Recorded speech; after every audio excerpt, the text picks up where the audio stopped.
بسم اللہ الرحمن الرحیم۔ السلام علیکم ویورز، میں ہوں ایڈوکیٹ احسن قریشی۔ آج ہم ڈسکس کریں گے جو مجوزہ آئینی ترمیم گورنمنٹ کرنے جا رہی تھی، اس آئینی ترمیم میں ایک آئینی عدالت کے قیام کے حوالے سے شک موجود تھی۔ وہ آئینی عدالت کون سی آئینی عدالت قائم کرنے جا رہی تھی گورنمنٹ، اور اس کا ہیڈ کون ہوتا،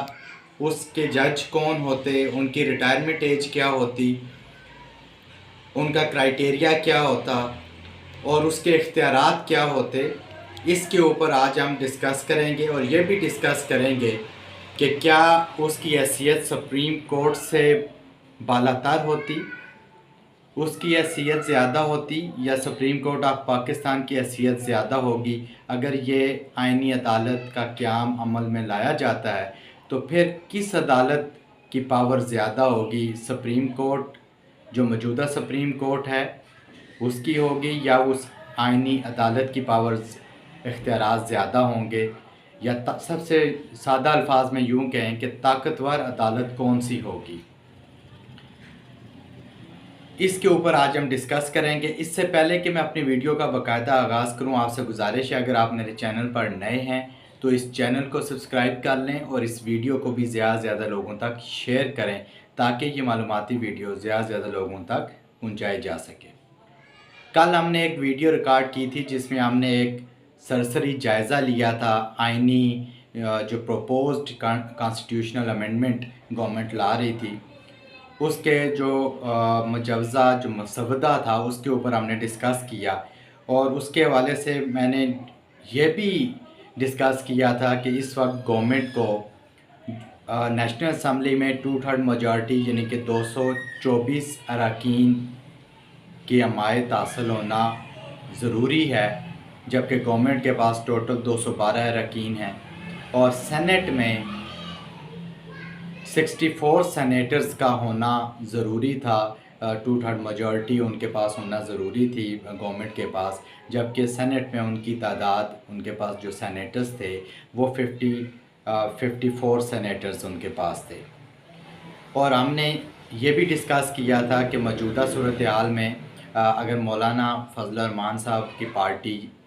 ووٹ اگر گورنمنٹ کو دیتی بھی ہیں تو ان کے 8 نیشنل اسمبلی کے ایم این ایز ہیں، وہ اگر اس میں شامل بھی کر دیا جائے تو پھر بھی نیشنل اسمبلی میں 2/3 میجارٹی کے لیے 4 ایم این ایز فردر ان کو ضرورت ہوگی،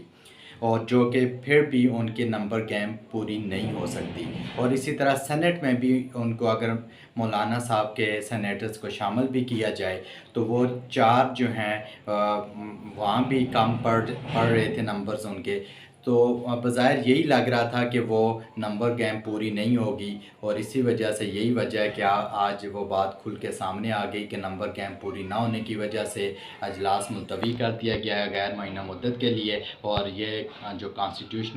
پروپوز کانسٹیٹیوشنل امینڈمنٹ گورنمنٹ لانا چاہ رہی تھی وہ نہیں ہو سکی اور اس کو ملتوی کر دیا گیا ہے۔ اب جو آئینی عدالت کا قیام تھا اس میں 3 سے 5 ججز پر، سپریم کورٹ کے ججز پر مشتمل ایک عدالت ہوتی جس کو آئینی عدالت کا نام دیا گیا تھا۔ اس کے جج جو اس کا جو ہیڈ ہوتا وہ چیف جسٹس آف پاکستان کہلاتا، یعنی کہ جو chief justice of supreme court ہے وہ اس کے ماتحت ہوتا، اور چیف جسٹس آف پاکستان جو ہے آئینی عدالت کا جو ہیڈ ہوگا وہ چیف جسٹس آف پاکستان کہلائے گا، یعنی کہ جو chief justice of supreme court کا جو چیف ہوگا وہ chief justice of supreme court کہلائے گا، اور آئینی عدالت کا جو جج ہوگا، جو ہیڈ ہوگا وہ چیف جسٹس آف پاکستان کہلائے گا، اور اس کی ریٹائرمنٹ ایج جو ہے وہ 68 ایئرز ہوگی، یعنی کہ اوورال جو سپریم کورٹ کے ججز ہیں وہ 65 سال کی عمر میں ریٹائر ہوتے ہیں۔ جو چیف جسٹس آف پاکستان ہوگا یعنی کہ آئینی عدالت کا جو ہیڈ ہوگا، سربراہ ہوگا، وہ چیف جسٹس آف پاکستان کہلائے گا، اور اس کی ریٹائرمنٹ ایج 68 ایئرز ہوگی۔ اور اس عدالت کے جو اختیارات ہیں وہ یہ ہوں گے کہ جتنے بھی کانسٹیٹیوشنل انٹرپریٹیشن کے کیسز ہوں گے وہ سارے کے سارے جو ہیں اس عدالت میں جائیں گے، اس کا سپریم کورٹ سے کوئی تعلق واسطہ نہیں ہوگا، اور اس کی جو تقرری ہے، جو اس کا سربراہ ہوگا، آئینی عدالت کا جو سربراہ ہوگا وہ گورنمنٹ کرے گی، اور ان کی مرضی سے ایک پینل ججز کا لسٹ جائے گی، اور اس میں سے وہ جس کو چاہیں گے چیف جسٹس لگا دے گی، یہ پارلیمانی کمیٹی لگائے گی، اس کو اپروو کرے گی گورنمنٹ، اور پارلیمانی کمیٹی جس کو ریکمینڈ کرے گی۔ یہ مجوزہ آئینی ترمیم میں آئینی عدالت کے قیام سے متعلق تھا۔ یہ کوریا والا ایک جو کوریا کا ملک ہے، وہاں سے یہ آئیڈیا بظاہر یہی لگ رہا ہے وہیں سے لیا گیا ہے، جو کہ وہاں بھی کامیاب نہیں ہوا، اور یہاں بھی ایسے ہی ہے کہ یہ سپریم کورٹ کو مزید کمزور کریں گے، اور یہ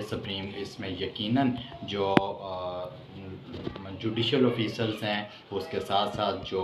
بار ایسوسیشنز ہیں، وہ اس کی مذمت کریں گی، اور میرے خیال سے کہ یہ جو تجربہ ہے یہ سپریم کورٹ کو کمزور کرے گا، اس سے طاقتور سپریم کورٹ نہیں ہوگی، اور اس کا کوئی خاص فائدہ بھی نہیں ہوگا۔ Thank you.